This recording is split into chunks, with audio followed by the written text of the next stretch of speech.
오늘 Father's Day입니다. 아이들에게 선생님이 물었어요. Father's Day가 어떤 날이냐. 그래서 일단 아이들이 대답하는 중에 한 아이가 대답하기를 Mother's Day랑 비슷한데 돈이 적게 듭니다. 그랬더니 이렇게 표현은 잘 하지 못해도 한결같은 그 아버지들의 마음이라고 생각이 듭니다. 가정을 위해서 또 자녀들을 위해서 내 꿈도 포기하며 희생할 수 있는 아버지들이죠. 오늘 본문 말씀에서 사도 바울은 너희는 나를 본받으라 이런 얘기를 해요. 참 귀한 아버지가 계셔서 우리가 어렸을 때부터 아버지와 어머니 부모를 본받으면서 살아간다고 하는 것은 우리에게 주어진 큰 축복입니다. 본받으라고 말 안 해도 본받습니다. 그래서 사실은 어떤 거는 얘가 아이들이 나를 본받을까 봐 걱정되는 것도 있잖아요. 또 어떤 거는 정말 꼭 본받았으면 좋겠다. 자녀들의 그 미래와 행복을 위해서 그런 것들도 있습니다. 제가 시카고에서 교회 생활할 때에 그때 성가대원으로 봉사를 했는데 성가대 이제 송년 연말 모임이 있었습니다. 연말 모임에서 예배를 간단히 드리고 식사를 잘 하고 이게 대화들을 하는데 한 장로님이 너무 피곤하셨는지 소파에 이렇게 누워서 눈을 감고 계셨어요. 진 장로님이라고 하는 분이신데, 그런데 어린 아이가 여자아이가 다른 가정의 아이가 이렇게 보더니 장로님이 눈을 감고 계시니까 엄마 아빠한테 와서 하는 얘기가 엄마 아빠 진 장로 잔다 그러는 거예요. 그래서 우리가 다 웃었죠. 아마 평상시에 집에서 얘기할 때 진장로님 이렇게 얘기하지 않고 진장로 하니까 아이들도 그냥 그대로 부르는 거예요. 또 이게 실제로 있었던 일인데 어느 목사님이 신방을 가셔가지고 신방 예배를 잘 드리고 이제 식사를 준비해 놔서 식탁에 둘러앉아서 감사 식사 기도를 하셨어요. 식사 기도가 마친 아멘 하고 마치니까 옆에 앉아있던 그 집에 한 5살 난 아이 하나가 컵을 이렇게 들더니 목사님 한 잔 그러더라는 거예요. 그 부모가 얼마나 당황했겠어요. 아이들은 본대로 하죠. 본대로 합니다. 그래 그렇게 하는 줄 알고 잘하죠. 그런데 오늘 본문 말씀의 사도 바울은 정말 감히 이렇게 얘기할 수 있을까 할 정도로 자신 있게 얘기를 합니다. 너희는 나를 본받으라. 성경에서 나를 본받으라고 얘기하는 분은 두 분밖에 없어요. 예수님하고 사도 바울입니다. 예수님께서 제자들에게 말씀하셨죠. 너희는 내가 행한 것을 보고 너희도 본받으라 이렇게 얘기를 하십니다. 사도 바울이 고린도전서 4장 16절에서도 그러므로 내가 너희에게 권하노니 너희는 나를 본받는 자 되라.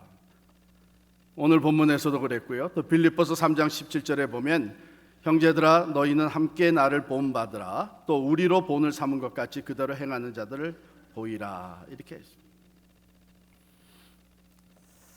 우리가 여기서 한번 생각해 볼 것은 사도 바울이 내가 그리스도를 본받는 자 된 것 같이 너희는 나를 본받으라 그렇게 얘기를 했거든요. 그러면 사도 바울은 그리스도의 어떤 면을 지금 본받으면서 살아왔을까? 우리 사도 바울에 대해서 우리가 그의 서신과 또 기록들을 보며 사도 바울의 삶을 어느 정도 알고 있습니다. 제가 생각하면 한 5가지 정도 이것은 현저하게 사도 바울이 그리스도를 본받는 것이었다 이렇게 보여지는 것을 소개해 드리겠습니다. 첫 번째는 사도 바울은 예수 그리스도가 가졌던 그 삶의 목적을 본받았습니다. 예수님은 이 땅에 오셔서 오직 성부 하나님 아버지의 영광을 위해서 살아가셨습니다. 그 생의 마지막 부분에 가서 하셨던 기도, 요한복음 17장 4절에 보면 아버지께서 내게 하라고 주신 일을 내가 이루어 아버지를 이 세상에서 영화롭게 하였사오니, 이렇게 얘기합니다. 하나님을 영화롭게 아버지의 뜻을 이룸으로 하나님의 영광을 드러내는 이 삶을 위해서 주님 살아가셨습니다. 사도 바울은 예수 그리스도를 본받아 그의 삶이 오직 하나님의 영광을 위해서 주님의 이름을 높여드리는 데에 초점을 맞추고 살아갔습니다. 고린도전서 10장 31절에 보면 그런즉 너희가 먹든지 마시든지 무슨 일을 하든지 다 하나님의 영광을 위하여 하라, 이렇게 가르칠 뿐만 아니라 자기 자신이 로마서 14장 8절에 보면 이렇게 얘기해요. 우리가 살아도 주를 위하여 살고 죽어도 주를 위하여 죽나니 그러므로 사나 죽으나 우리가 주의 것이로다. 빌립보서 1장 20절에도 보면 내가 살든지 죽든지 내 몸에서 그리스도가 존귀하게 되게 하려 하나니. 사실은 예수 그리스도를 만나기 전에 사도 바울은 자기 자신이 원하는 삶의 목적이 있었습니다. 이 세상에서 누구보다도 경건한 사람으로 인정받기를 원했습니다. 이 세상에서 누구보다도 율법의 지식에 앞선 사람으로 인정받기를 원했습니다. 누구보다도 영향력이 있는 율법주의자가 되기를 원했습니다. 그런데 예수님을 만나고 나서 이 세상에서 자기가 목적하던 것, 자랑하던 것들은 다 배설물과 같이 여기게 됐습니다. 그리고 오직 이제는 사나 죽으나 나는 주의 것이다, 하나님의 영광을 위해서 살겠다고 합니다. 사도 바울은 예수 그리스도께서 이 삶의 마지막 순간까지도 오직 하나님의 영광을 위해서 살아갔던 것을 철저하게 본받기를 원했던 것이죠. 갈라디아서 1장 10절에 보면 이제 내가 사람들에게 좋게 하랴, 하나님께 좋게 하랴, 사람들에게 기쁨을 구하랴. 내가 지금까지 사람들의 기쁨을 구하였다면 그리스도의 종이 아니니라. 우리가 한 번 살아가는 인생, 이 세상에 썩어진 것에 뜻을 두지 아니하고 오히려 영원에 잇대어지는 삶의 목적을 가질 수 있다고 하는 것은 큰 축복입니다. 여러분과 우리의 자녀들이 썩어져가는 이 세상의 것을 삶의 목적으로 삼지 아니하고 영원한 것, 즉 하나님의 영광을 위해서 영원에 잇대어지는 삶의 목적을 가지고 산다고 하는 것은 굉장히 매우 아름다운 것입니다. 고귀한 것이죠. 바울은 예수 그리스도를 본받되 오직 하나님의 영광을 위해서 사는 삶의 목적을 본받기를 원했습니다. 두 번째, 바울이 예수 그리스도를 본받기 원했던 것은 예수 그리스도의 그 거룩함입니다. 거룩함. 구원받은 이후에 우리의 삶이라고 하는 것은 날마다 예수 그리스도를 닮아가는, 즉 성화되어가는 삶이 되어야 하는데 바울은 누구보다도 그것을 원했던 것이죠.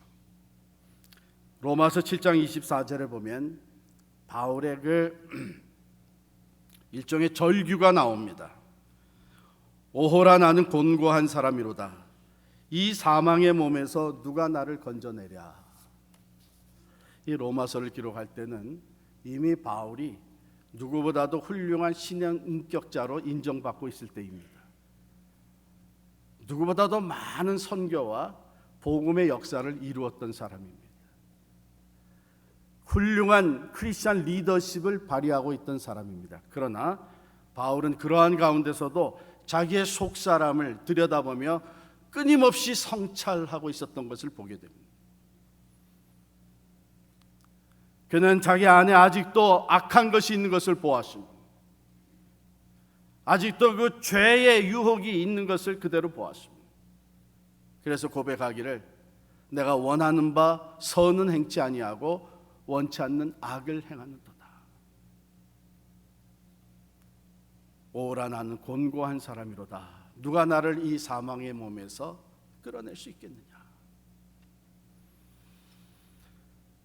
이것은 바울이 숨겨진 죄가 많아서가 아닙니다. 오히려 그는 하나님의 일을 많이 하면서도 더 관심을 두었던 것이 뭐냐면 내가 예수 그리스도의 거룩함을 담기를 원하는 거예요.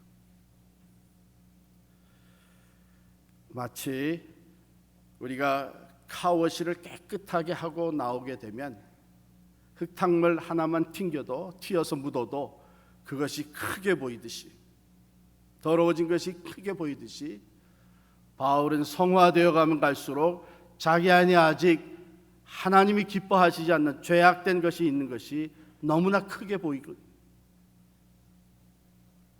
그래서 나는 곤고한 사람이라고 절규하며,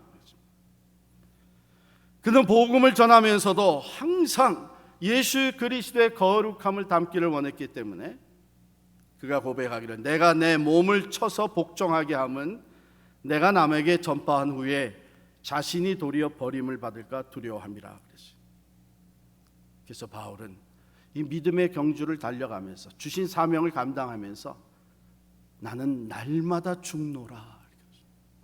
내가 죽어야 예수 그리스도의 삶이 내 안에서 형성되어지고 내가 죽어야 예수 그리스도를 닮아가는 모습으로 변화될 수 있기 때문에 그는 하나님의 영광을 위해서 사는 예수 그리스도를 닮기 원했고 거룩하신 주님을 진실하게 닮기를 원했습니다. 세 번째로 바울은 예수님의 그 신실하심을 담기를 원했습니다. 하나님께서 맡겨주신 사명, 온 인류를 구원하는 일을 위해서 예수님은 모든 유혹과 시험을 물리치시고 왕으로서 세우심을 받을 수 있는 상황에서도 그 자리를 피하시고 하나님께서 주신 하늘과 땅의 모든 권세를 자기 자신을 위해서 사용하시는 것을 거부하시고 신실하게 골고다의 길, 십자가의 길을 가셨습니다. 마지막까지 하나님의 뜻에 복종하기를 아버지 할 수만 있으면 이 잔이 내게서 떠나가게 하옵소서. 자신의 소원이 있었지만 그것을 내려놓고 내 뜻대로 마옵시고 아버지의 뜻대로 이루어지이다. 신실하게 끝까지 하나님의 뜻을 이루고 하나님 맡겨주신 사명을 감당했던 그 예수님을 바울은 본받기를 원했습니다. 그래서 바울이 3차 세계 선교 여행을 마치고 예루살렘으로 올라가는 길에 여러 사람을 통해서 성령의 말씀이 주어졌습니다. 예루살렘에서 핍박과 고난이 기다리고 있다. 바울도 그것을 성령의 감동으로 알게 됐습니다. 주변에 바울을 사랑하는 사람들은요, 핍박과 고난이 기다리고 있다고 성령이 알려주셨는데 왜 예루살렘으로 굳이 올라가려고 하느냐? 올라가지 마라 말렸습니다. 그러나 바울은 그것을 달리 인터프리테이션 했습니다. 성령께서 그것을 내게 알려주신 것은 준비하고 올라가라는 것이다. 예수님이 마치 골고다를 향해 나아가실 때에 핍박과 고난과 죽음이 기다리고 있는 것을 아셨지만 아버지의 뜻을 온전히 이루기 위해서 조금도 흔들림이 없이 준비하고 나가셨던 것처럼 바울이 고백하기를 사도행전 20장 24절에 보면 내가 달려갈 길과 주 예수께 받은 사명 곧 하나님의 은혜의 복음을 증언하는 일을 마치려 하면은 나의 생명조차 조금 더 귀한 것으로 여기지 아니하노라. 신실하게 맡겨주신 이방인의 선교, 복음을 전하는 이 일을 바울은 고난과 핍박과 죽음의 위기도 극복해가면서 감당했습니다. 마지막에 그가 사랑하는 믿음의 아들 디모데에게 편지를 쓰면서 디모데후서 4장 7절 8절에 이렇게 기록합니다. 나는 선한 싸움을 싸우고 나의 달려갈 길을 마치고 믿음을 지켰으니 이제 후로는 나를 위하여 의의 면류관이 예비되었으므로 곧 주 곧 의로우신 재판장이 그날에 내게 주실 것이며 내게만 아니라 주의 나타나심을 사모하는 모든 자에게 도니라. 예수님 십자가의 길을 가신 것처럼 온 인류의 구원을 위해서 죽음도 담대하게 맞이하셨던 것처럼 바울이 그 주님의 신실하심을 담기 원해서 그는 생명까지 내어놓고 주신 사명, 이방인의 선교를 위해서 죽도록 충성하였던 것입니다. 뿐만 아니라 사도 바울은 예수님의 그 사랑을 담기를 원했습니다. 모든 사람에게 유익이 되고 모든 사람을 섬기며 이방인뿐만 아니라 분명히 이방인의 사명을 허락하여 주셨지만은 그는 동족에 대한 사랑도 여전히 버리지 못하고 안에서 끌어오르고 있었습니다. 그래서 로마서 9장 15절을 보면은 사도 바울이 이렇게 9장 1절부터 5절에 보면은 이렇게 고백합니다. 나의 형제 곧 골육의 친척을 위하여 내 자신이 저주를 받아 그리스도에게서 끊어질지라도 원하는 바로다. 유대인 동족들의 구원을 그렇게도 원했던 거예요. 동족들 유대인들로부터 핍박과 비난을 받으면서도 그는 그들을 사랑하는 마음으로 그들의 구원을 위해서 기도하며 원했던 것입니다. 밀레도에서 이 에베소의 장로들을 초청을 해서 불러와서 이제 마지막 고별 인사를 하면서 사도 바울은 이렇게 얘기를 합니다. 사도행전 20장 35절에 범사에 여러분에게 모본을 보여준 바와 같이 수고하여 약한 사람들을 도우십시오. 그는 한 사람 한 사람, 특별히 연약한 자들을 뜨겁게 사랑하는 마음으로 섬겨. 왜? 그가 사모하는, 그가 닮기를 원하는 예수 그리스도께서 바로 병든 자들, 가난한 자들, 소외된 자들, 그들의 친구가 되어주시고 그들을 사랑하시고 그들의 구원을 위해서 생명까지 내어주셨기 때문에 그는 복음의 열정을 불태울 때에도 그것이 그냥 사명감, 의무감이 아니라 그가 고백하기를 그리스도의 사랑이 강권하시는도다. 그 그리스도의 십자가의 사랑, 희생의 사랑, 나를 위해서 생명을 쏟아바쳐 주신 그 사랑이 내 안에서 살아 움직여서 강한 포스로 나를 밀어내고 있다고 하는 표현입니다. 그는 그리스도의 그 사랑을 담기를 원했습니다. 마지막으로 사도 바울은 그리스도의 겸손을 담기를 원했던 사람입니다. 그는 고린도전서 15장 10절에서 이렇게 얘기합니다. 그러나 내가 나 된 것은 하나님의 은혜로 된 것이니 내게 주신 그의 은혜가 헛되지 아니하여 내가 모든 사도보다 더 많이 수고하였으나 내가 한 것이 아니요 오직 나와 함께 하신 하나님의 은혜로다. 모든 감사, 영광을 하나님께 올려드리면서 내가 오늘 이와 같이 하나님의 일을 할 수 있었던 것, 누구보다도 더 많은 수고를 할 수 있었던 것, 누구보다도 더 많은 일을 감당할 수 있었던 것은 전적으로 하나님의 은혜입니다. 그는 그리스도의 겸손을 온전히 담기를 원했던 것이죠. 예수 그리스도는 하늘의 영광과 보좌를, 영광의 보좌를, 하나님과 동등되심을 취할 것으로 여기지 아니하시고 자기를 낮추셨어요. 자기를 비우셨습니다. 낮은 곳에 오셔서 섬김의 삶을 살아가셨습니다. 끝내는 제자들의 발까지 씻겨주시는 섬김의 본을, 겸손의 본을 보여주셨습니다. 그의 겸손은 마지막까지 하나님께 복종하는 것으로 나타났습니다. 자기의 생각을 다 내려놓고 죽기까지 복종하였으니 곧 십자가의 죽으심이라. 바울은 그 예수를 담기를 원했던 것이죠. 바울이 초기부터 그렇게 겸손한 사람은 아니었던 것 같습니다.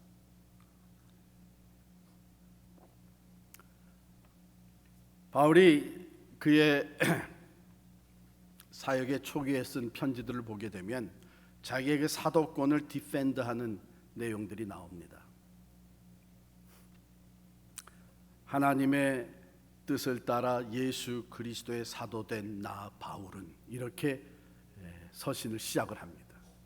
왜냐하면 사도 바울의 그 사도권을 인정하지 않는 사람들이 꽤 있었어요. 네가 무슨 사도냐? 너는 12제자 중에 한 사람이 아니었는데. 그러면서 그 사도권을 인정하지 않는 사람이 있었기 때문에 바울은 나도 분명히 예수 그리스도를 살아계신 예수, 부활하신 주님을 만났고 그 주님이 나를 이방인의 선교를 위해서 나를 택하여 주시고 나를 보내주셨다. 그래서 자기의 사도권을 디펜드했습니다. 그러나 시간이 좀 지나면서 바울이 뭐라 그러냐? 나는 사도들 중에 가장 작은 자라. 만삭되지 못해서 태어난 사람 같다. 아기 같은 그런 작은 자다. 근데 시간이 지나니까 나는 사도라고 칭함을 받을 수 없는 죄인이다. 그리고 마지막에 디모데 후서를 찍으면서는 뭐라 그러냐면 나는 죄인 중에 괴수다. 여러분, 사람마다 종종 많은 일을 이루고 공로가 인정이 되고 영향력이 커지고 다른 사람들이 존경하기 시작을 하면 쉽게 교만해집니다. 그러나 사도 바울은 시간이 지날수록 많은 일을 감당할수록 큰 일을 할수록 점점 더 겸손해서 마지막에는 나는 죄인 중에 괴수라고 고백을 합니다. No wonder 하나님의 은혜가 왜 바울과 그렇게 늘 함께 하시고 참 한 사람이 감히 할 수 없는 놀라운 일들을 그를 통해서 하나님이 행하셨는지. 그래서 바울의 겸손입니다. 바울은 예수 그리스도의 겸손을 그렇게 담기를 원했습니다.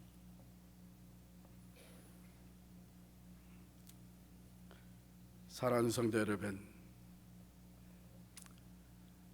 어떻게 생각해 보면 우리가 자녀들을 사랑하고 가정들을 위해서 내 꿈을 포기하고 5억 원을 선택한 것 매우 귀한 일을 보입니다. 그러나 저는 우리 그리스도인들은 거기서 한 걸음 더 나가야 된다고 생각을 합니다.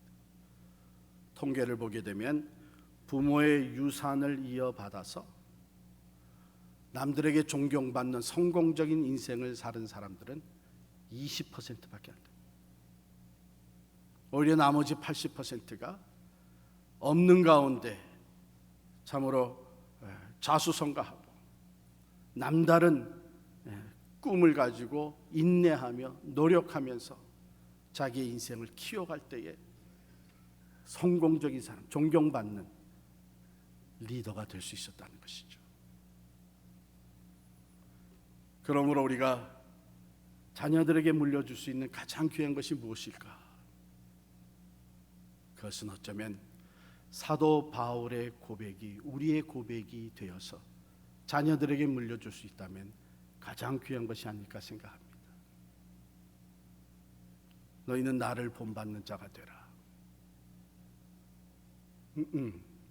우리가 완전해서가 아니죠. 우리가 누구보다도 위대한 존재고 내 의지와 결단이 강하고 부족한 것 없이 완벽한 인생을 살아가고 있기 때문에 하는 얘기는 아니죠. 사도 바울도 고백을 합니다. 내가 여전히 내 부족함을 인정을 하고 내 연약함을 고백하면서 여전히 부단히 예수 그리스도를 본받아 가는 것처럼 너희는 나를 본받는 자가 되라 하는 것이죠. 결코 자기가 완전하기 때문에 하는 얘기가 아닙니다. 오히려 내가 부족하기 때문에 매 순간마다 매일매일 그리스도를 바라보면서 어떻게 하면 그 하나님의 영광을 위해서, 어떻게 하면 더욱더 거룩한 모습으로, 어떻게 하면 주님과 같이 더욱 신실하게 진실되게 사랑의 사람으로, 겸손한 사람으로 자라갈 수 있겠는가? 어떻게 하면 내가 그리스도를 더 닮을 수 있겠는가? 매일 노력하듯이 너희는 나를 본받는 자가 되라. 내 안에서 혹이라도 예수 그리스도의 모습이 보여진다고 하면 그것은 다름이 아니라 내가 예수를 닮기 위해서 오늘도 노력하고 있기 때문이라는 것을 기억하게 하는 것입니다.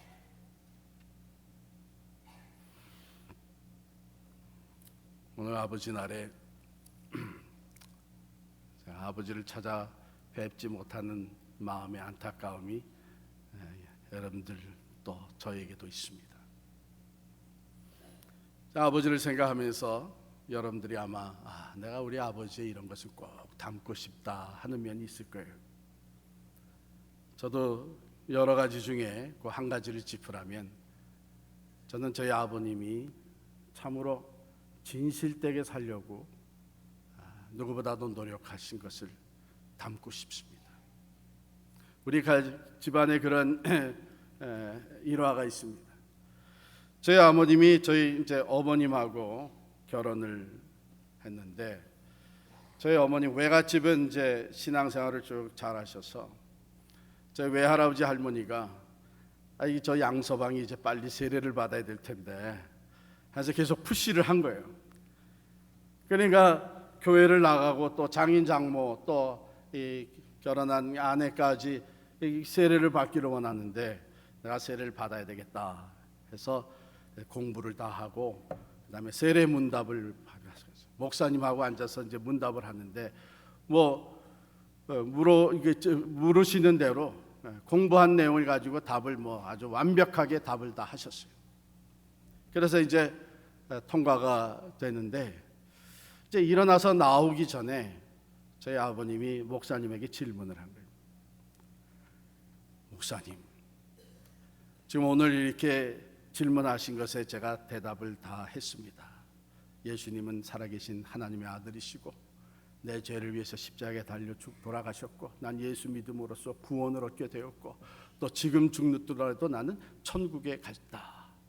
대답을 잘했습니다. 그런데 사실 목사님, 제가 질문이 있는데 목사님은 이게 정말 다 믿어집니까?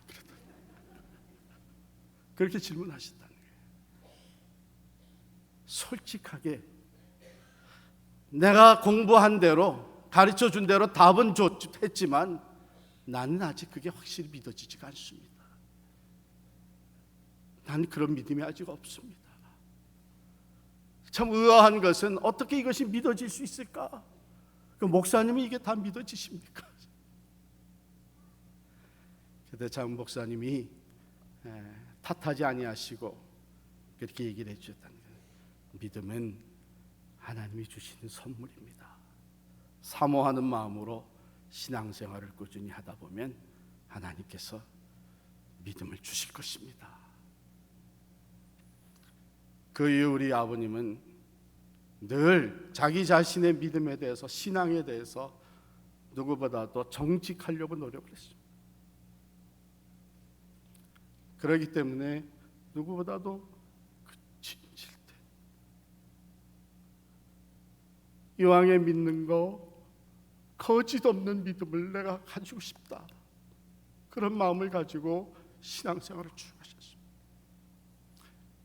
그러니까 곁에서 이제 성장해서 아버님을 볼 때에 그 아버님이 남달리 갈등하시고 발버둥 치시고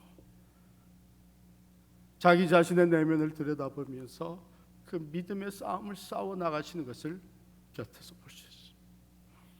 그런데 하나님께서 변화시켜 주시고 기름 부음 받아서 장로가 되게 하시고 이제는 하나님의 말씀을 가르치는 일도 하게 하시고 참으로 기도의 능력을 인정하시면서 참 아름다운 믿음의 본을 보이실 수 있도록 은혜를 주셨습니다. 제가 아버님을 닮고 싶은 것이 있다면 나도 더욱더 진실된 믿음의 소유자가 될 수 있기를 바랍니다. 사랑하는 성도 여러분, 여러분과 제가 우리 자녀들에게 남겨줄 수 있는 가장 귀한 유산, 내가 그리스도를 본받는 자 된 것 같이 너희는 나를 본받는 자가 되라.